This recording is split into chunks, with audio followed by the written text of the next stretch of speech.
Hey guys, so this video is going to be covering the different branches of the trigeminal nerve, as there are three, hence the tri in front of geminal.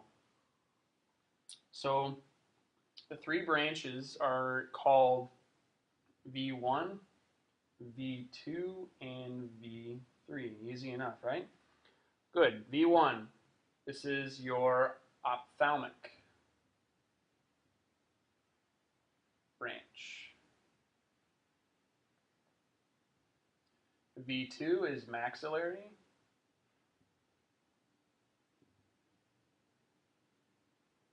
And then V3 is mandibular. So it just splits into these three branches. Ophthalmic, where do you think that goes? Yeah, it's to the eye.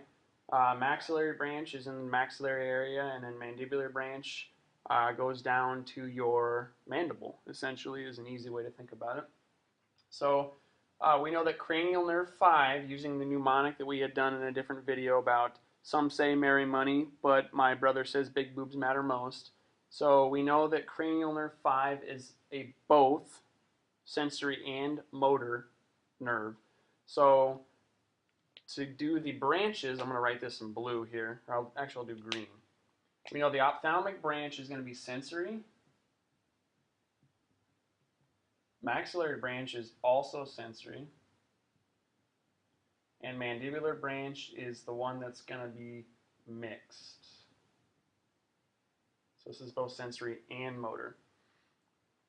So let's talk about the ophthalmic branch. So the ophthalmic branch is the smallest branch of the three divisions.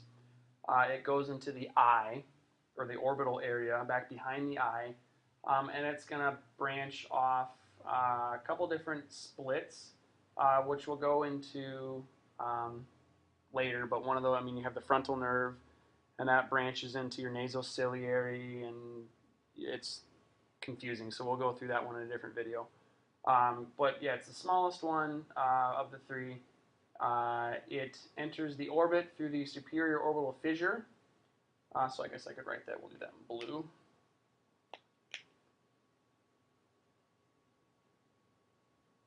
Orbital. Superior orbital fissure. And then it supplies the orbit and part of the face with sensory. So let's go on to the maxillary branch. So the maxillary branch exits from the foramen rotundum.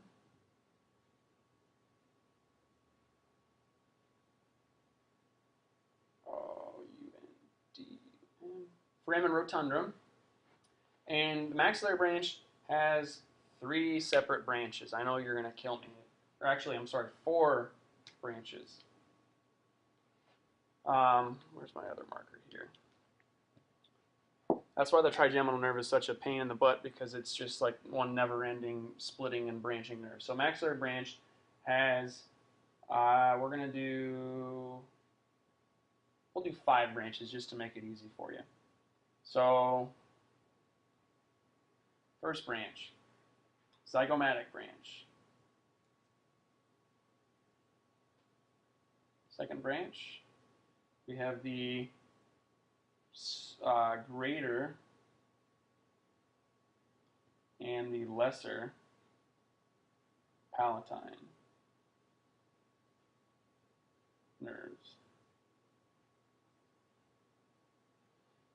And then the next one we have is our nasal. And finally, the infraorbital. So your infraorbital nerve is what's going to come through the infraorbital foramen, right underneath the eye. You can even feel it right now if you try to palpate it. You'll feel like a little tiny ridge underneath your eye. That's what the nerve is coming through right there. So zygomatic supplies the skin over the zygomatic bone with sensory, and it supplies the skin between the lower eyelid and the upper lip. So just kind of everything over on that zygomatic bone is how you're going to remember it. The greater palatine nerve and the lesser palatine nerve both supply the soft and hard palates with the sensory innervation. Since everything here in the maxillary branch is sensory, so we know everything here is going to be sensory. Your nasal nerve, you have this branches over here into the, switch sides on you guys. This one branches in the sphenopalatine, and then I believe it's the nasopalatine. That's right. And those are both sensory as well, over in the nose area.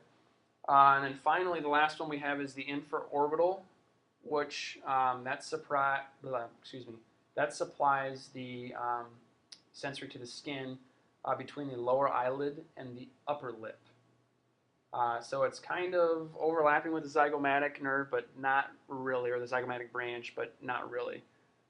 So those are the 5 branches of the maxillary branch of the trigeminal nerve. The last one here is the mandibular branch, or V3. So this one goes through, let me get my blue marker out again, the foramen rotundum, or not the foramen rotundum, excuse me, the foramen ovale.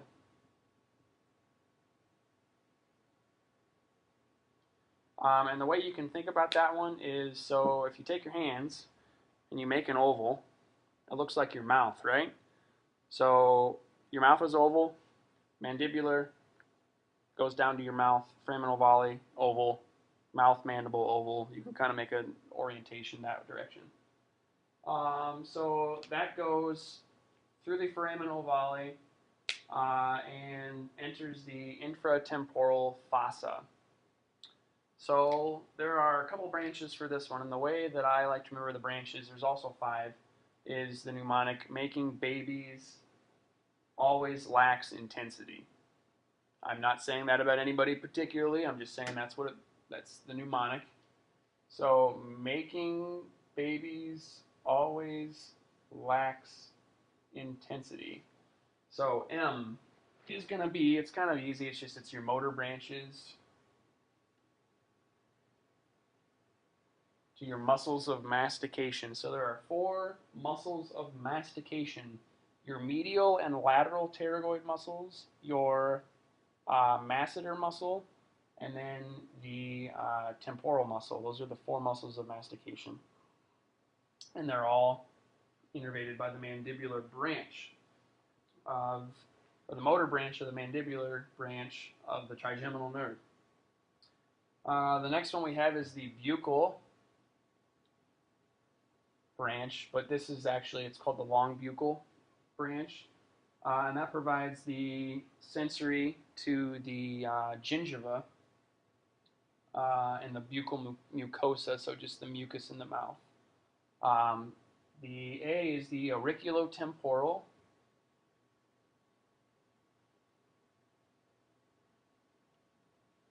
And that is the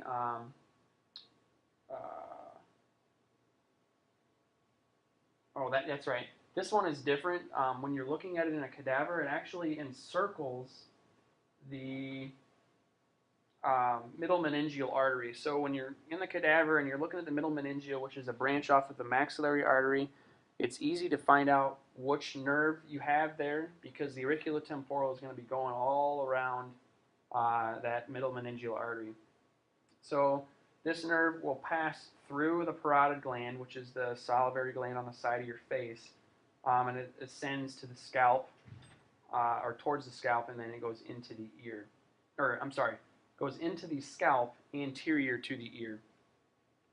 And this nerve provides sensory to the temporal mandibular joint, or your TMJ, your external acoustic meatus, the skin of the temple, and your skin of your scalp. The next one we have is your lingual branch, and your lingual is going to provide taste. So this is the anterior 2/3 of the tongue. Lingual provides anterior 2/3 of the tongue with taste, sensory. And then finally we have the inferior alveolar. and your inferior alveolar enters the mandibular foramen. So that's the foramen that's, if you feel where your angle of your mandible is, just about a couple centimeters down from the angle of your mandible towards your anterior inferior direction, so towards your chin, there's a little hole on the inside of that mandible called your mandibular foramen, and the inferior alveolar nerve, along with its artery, the inferior alveolar artery, both enter there, and they travel through the bone, and they exit through the oh, they exit the mental foramen, which is kind of down on lateral sides of your mental protuberance, which is the bump on your chin. And they exit there as the mental nerve.